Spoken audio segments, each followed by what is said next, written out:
भूतिया हवेली का रहस्य कहानी। एक छोटे से गांव में एक पुरानी हवेली खड़ी थी। हवेली इतनी विशाल थी कि उसके चारों ओर हरे भरे बागीचे और ऊंचे ऊंचे पेड़ भी छोटे नजर आते थे। गांव के लोग इस हवेली के बारे में केवल इतना जानते थे कि यह कई सालों से सुनसान पड़ी थी और वहां रात के समय अजीब अजीब आवाजें आती थीं। इस हवेली को भूतिया हवेली के नाम से जाना जाता था। गांव में एक लड़का था जिसका नाम अजय था। अजय का दिल बड़ा था और उसकी जिज्ञासा भी असीमित थी। एक दिन उसने ठान लिया कि वो हवेली के रहस्य को जानकर ही रहेगा। रात के समय जब चांद की चांदनी हवेली पर पड़ रही थी, अजय हवेली की ओर चल पड़ा। उसके हाथ में एक पुराना टॉर्च और दिल में हिम्मत थी।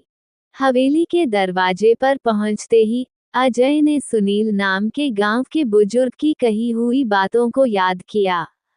सुनील बाबा ने बताया था कि हवेली के अंदर एक पुराना खजाना छुपा है, लेकिन इसे निकालने के लिए एक रहस्यमय दरवाजा खोलना पड़ेगा।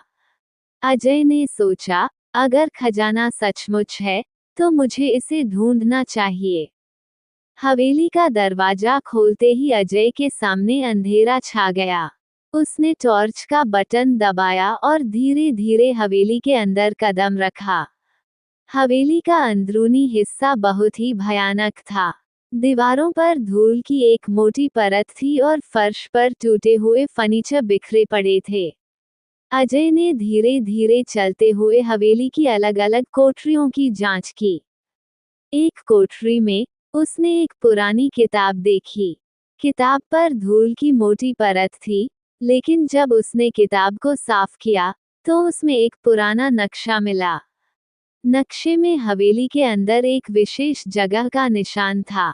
अजय ने नक्शे को ध्यान से देखा और उस जगह की ओर बढ़ने लगा।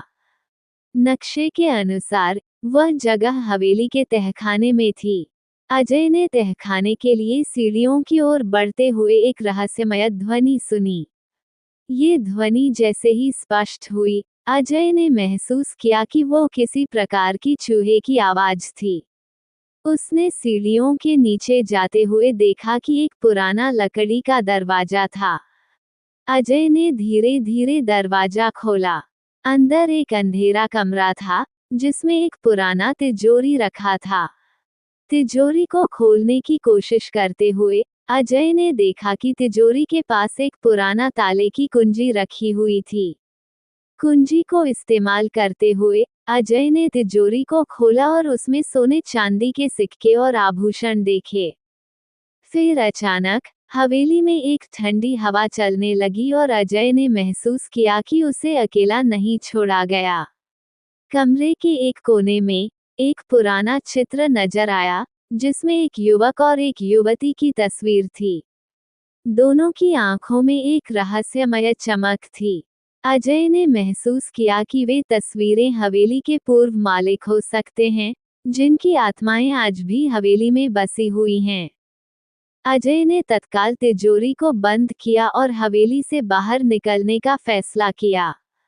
उसे अब समझ में आ चुका था कि खजाना केवल धन संपत्ति का नहीं, बल्कि हवेली के पुराने मालिकों की यादों और उनके अतीत की भी कड़ी है। हवेली में जाकर अजय ने ये सीखा कि कुछ रहस्यों को समझना और हल करना भी उनकी आत्मा की शांति के लिए महत्वपूर्ण है। अजय ने गांव लौटकर सबको हवेली का रहस्य बताया, लेकिन उसने खजाना या हवेली के मालिकों की आत्माओं के बारे में किसी को कुछ नहीं बताया। उसने केवल इतना कहा कि हवेली में एक बहुत पुरानी यादें हैं और वह सबको उस हवेली में जाने की सलाह नहीं देता। समय के साथ गांव के लोग हवेली के बारे में कम बातें करने लगे और हवेली खुद भी एक पुरानी कहानी बन गई। अजय की साहसिकता और उसकी समझ ने उसे गांव में एक हीरो बना दिया, और हवेली का रहस्य भी एक अद्भुत कहानी की तरह लोगों के बीच में जीवित रहा।